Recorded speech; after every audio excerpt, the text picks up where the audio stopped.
And the reason why we're here is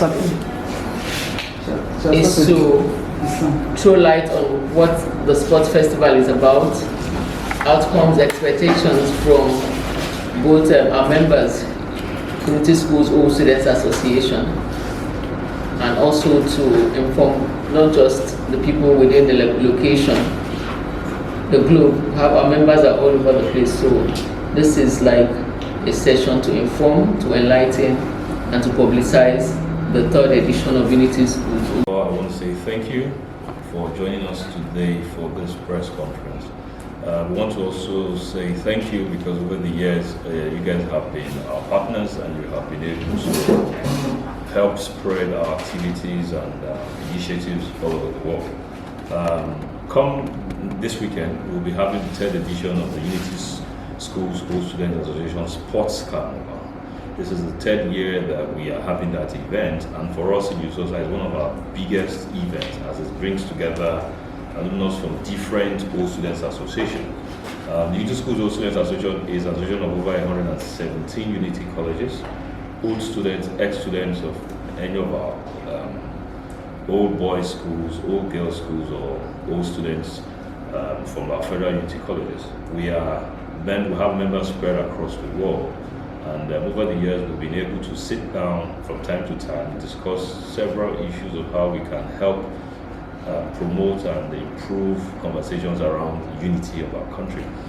We are products of federal government colleges, which means that the federal government has placed a lot of investment, while we were in school. And during that time, what has happened is that we only can pay back. We have several programs, like I had said, we have plenaries where we look around improving the education, quality of education, or revamping of our Unity schools or education in the country as a whole. And we see sports as a leveler, right from our days in school, we used to have sports games and inter-house games where students would come together, camaraderie, we would compete, we would sweat together, all under the same having the same experience and projecting unity of our nation.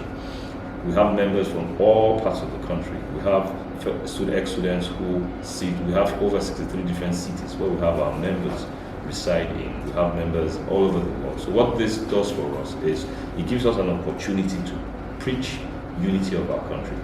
Nobody's going to sell Nigeria for us other than members of the federal unity colleges, because we see ourselves as true Nigerians, true and true. I, for example, this is my experience in school. I used to play for the football team, and I always say that next right to me, the central defense, you have people from the northern part or from the western part of the country. I myself am from the southern part of the nation. So every time we do sport activities, it gives us that opportunity to bond. It gives us the opportunity to sweat together, to work, teamwork, right? And when we celebrate victory, we celebrate together as one team. So for USOSA, the message across everyone, Nigerian, all over the world, is to embrace the message of unity, right? The theme for this year's Sports Carnival is sports, a tool of national unity. And I think there's no best time than for us to continue to preach national unity in its entirety. From previous experience, I think this is going to be about the biggest we're going to have, because we have games like table tennis, lawn tennis, all the board games, that is Scrabble, chess, Ludo. We also have badminton, we have golf, we have snooker, billiards, and all of these games, and swimming. All of these games are going to take place on Friday. For the golf, we're going to have it at Shell Club, while the badminton is going to take place at Bori Camp.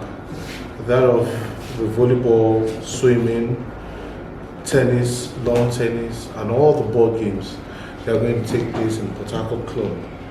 The time of commencement of these games will start from 12 o'clock on Friday. Hopefully, we're going to end that day, but in case there are spillovers, we'll continue on Saturday for that of Port Harcourt Club. While for that of the Yakubu Gowon Stadium, we'll be having the races and then football and then the match pass with the tug of war. Those ones will be at the Yakubu Gowon Stadium, and the commencement time is going to be 9 o'clock. Now, we have spoken mainly about the sports itself, but this time around, it's not going to just be only about sports. We are also going to use this opportunity to showcase the rich cultural heritage of Rivers State.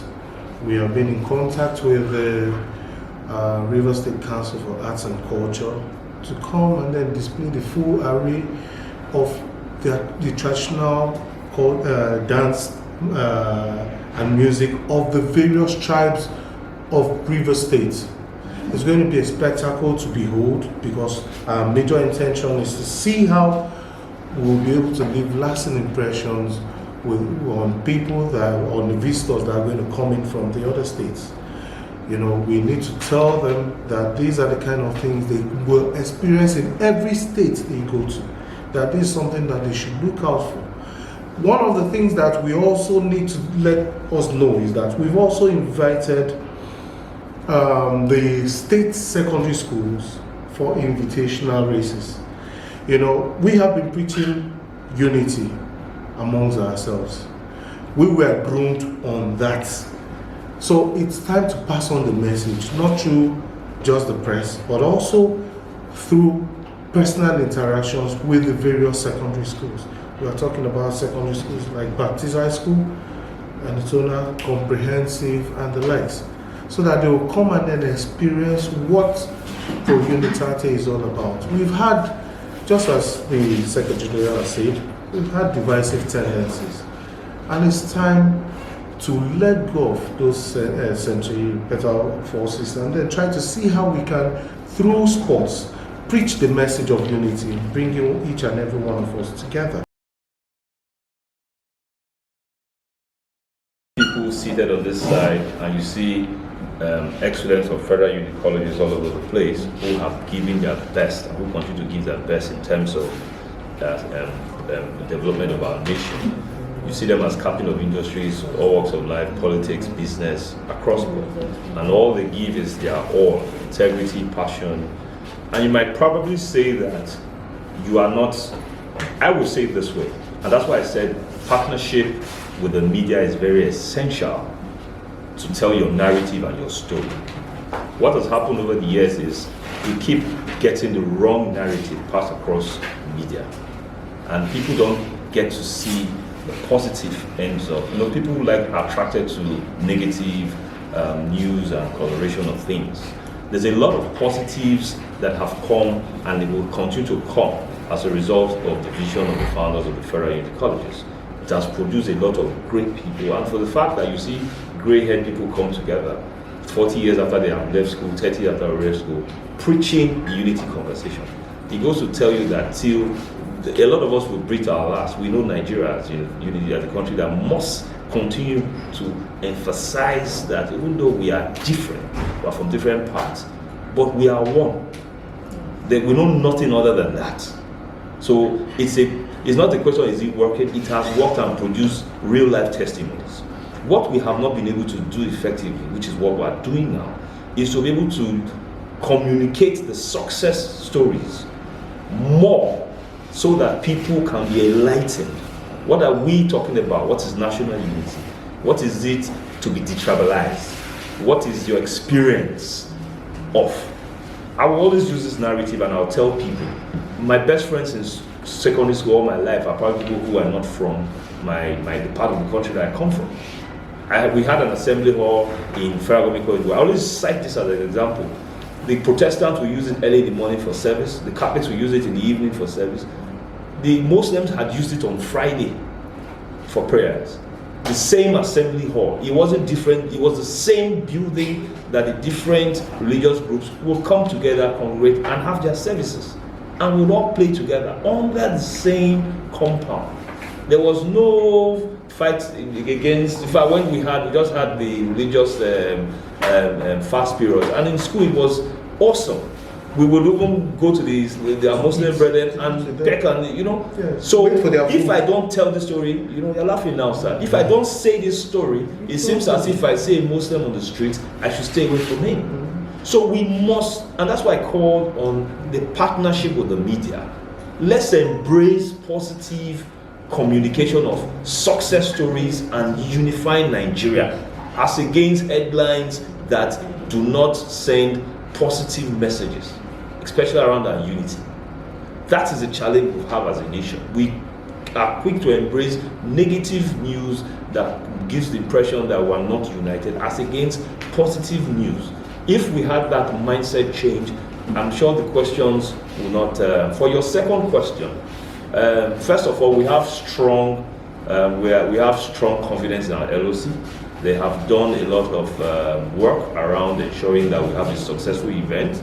No need to emphasize that. And you see, the truth is, we must continue to remember, like we have said, that we are about the unity of Nigeria. There's no part in Nigeria where we do not have our footprints. I'm very, very confident that every Nigerian, every member, ex-student of Federal Government College will come to Port Harcourt and be very, very safe. Because a lot of the people who I went to school with reside here. A lot of the people who he went to school here reside here. There's nobody who will come to Port Harcourt for this event and will not have a brother to embrace who is next to him. So this is the safest place for anybody to be right now in Nigeria, especially around this weekend's activities. Trust me, because we have members of Federal Government Colleges who reside here from all tribes who will be here for the games.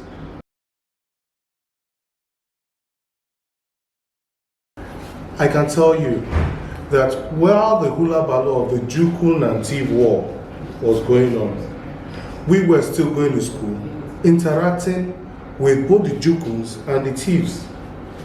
And we know that when you talk about ethnic rivalries, it's much more deeper than even political rivalries. But in as much as it was in existence, we still interacted, we still ate together. Now, bringing it down here and then trying to point fingers at whatever political differences or whatever, or the political tension, for us, we just see this as a small fry compared to what we are preaching. We are preaching about the unity of this country, despite your political or religious or ethnic affiliations. So, what better time to come to Port Harcourt than now? There is no better time to say, look, everybody can exist and do things in safety despite whatever political affiliations or religious affiliations you might tend to lean towards.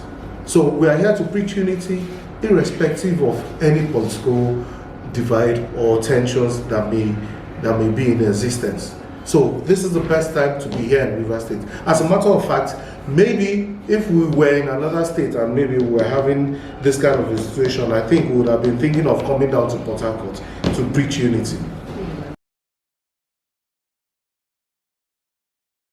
One of the intangibles that we tend to overlook is that fabric of unity that has been bringing us together. Most of the times we tend to overlook it. We don't know that the way we were groomed has tended to hold this country together. And I can definitely tell you that the Unity Schools and the National Youth Service program is what has been able to help us change that mindset. Yes, the political tensions might be high around the country and everything, but the silent players are the ones that have been groomed to face this country and unite this country. They are the intangibles. You're not seeing it happen, you're not seeing it, you feel that it's not working, but I can tell you that it's actually working because of structures or institutions like the Unity Schools and that of the Youth Service Program. The nexus between politics and Unity Schools. So for us at this end, as Unity's product of Unity Schools, we believe there's beauty in diversity. We can disagree and still come to the table for one goal. The end goal is for Nigeria to be better. The end goal is to have a country where people are envious of. So for us, we do not see diversity as a weakness. Rather, we see it as a Unity School. We see it as a strength for the man who's from the north, for the man who's from the east. So we look at it that, okay, we differ, so that means we are richer. If we don't have to have the same opinion, we don't have to see things the same way. But what makes it beautiful is that when we come together, we have one goal, which is unity. We have one goal, which is for a better Nigeria. So that nullifies whatever political side that we belong to, because our focus is to make Nigeria better. And that's what we are preaching from Unity Schools Students Association. Thank you. Because prior to this press conference, we were at the office of the head of service to pay a courtesy visit, and they truly embraced this. And most importantly, we were at the office of the secretary to the state government, who endorsed this event fully, and they are excited and appreciative of the fact that we're bringing this event at this time, and they have given their full support to make sure that it's a very welcome experience for everybody who visits River State for USOSA Sports Festival. So truly we appreciate the support of the River State government in this festival. Thank you.